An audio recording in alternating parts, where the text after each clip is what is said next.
Welcome back. Time is 7:43. The federal government's report on Jeffrey Epstein is causing plenty of controversy this morning. The report released Monday from the Justice Department and FBI says Epstein did not have a client list. The investigation also confirmed his death was a suicide. No further charges are expected to be filed in the case. The agencies reportedly found no evidence the convicted sex offender had kept a list of high-profile people he blackmailed or conspired with to victimize dozens of women. The ruling on the Epstein case is raising new questions this morning now into the status of his former girlfriend, Ghislaine Maxwell. Maxwell is imprisoned for 20 years for her role in a scheme to sexually exploit and abuse multiple minor girls with Epstein.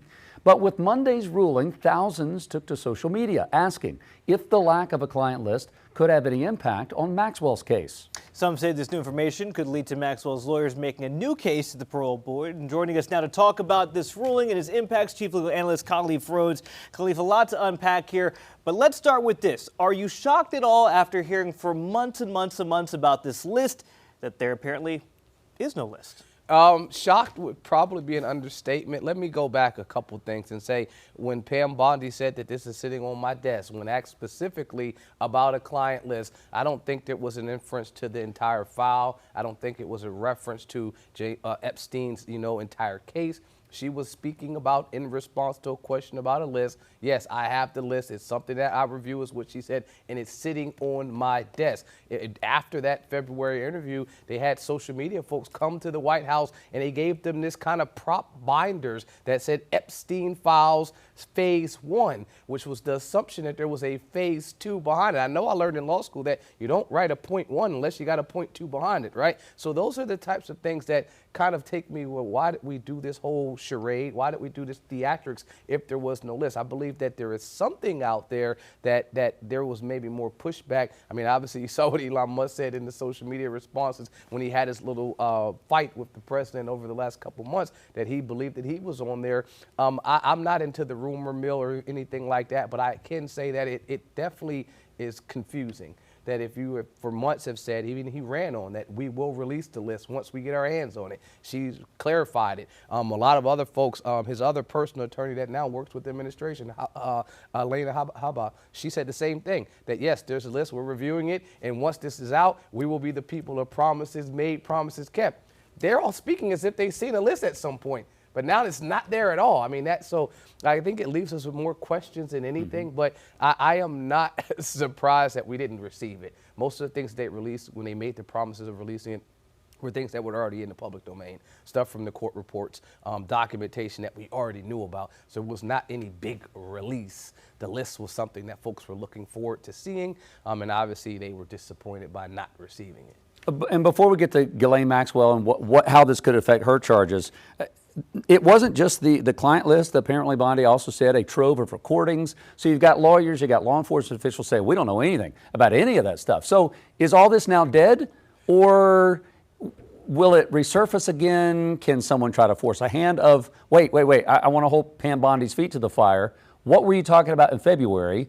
Can someone force them to reveal if there's something or not, or are we done with it? That's that transparency issue that you would talk about. And so obviously you would say automatically I would submit a FOIA request to see the communication that you were talking about in the past during that time. I want to see your emails, text messages that relate and respond to this. Then the government will come right back and say, A, national security, B, privilege, so they would have a response to you being able to even get access to that. But that's why we have these FOIA things in place, to ensure that if you do want to hold your government to a transparency standard, to be able to say you've said something, well, let me now go back and backtrack you and, see if I can support the things or validate what you have been saying.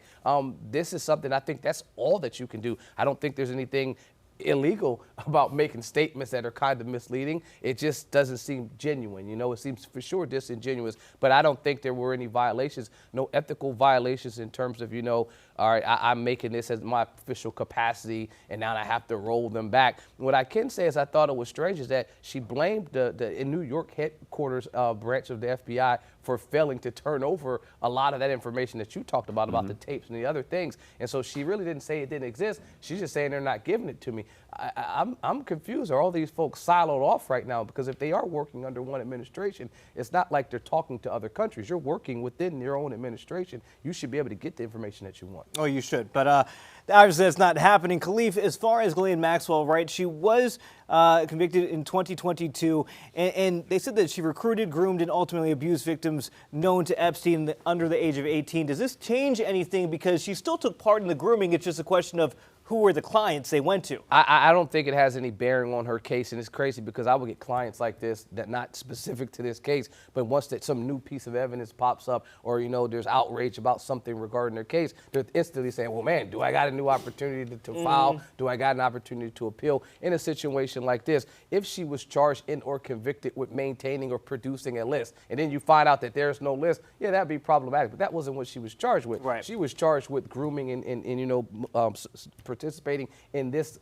solicitation and prostitution for underage children, right, which is totally different. And I think to the further point regarding the list, if you got the tapes, if you have the videos, you can probably compile a list of anybody that was on any of that evidence. So that information is there because we know it was used in this trial. So there's something there. It just hasn't maybe been compiled in the manner in which we want to see it. And it maybe wasn't compiled by Epstein. Yeah, maybe more questions than answers. We'll have to see. Khalif, thanks. Appreciate that.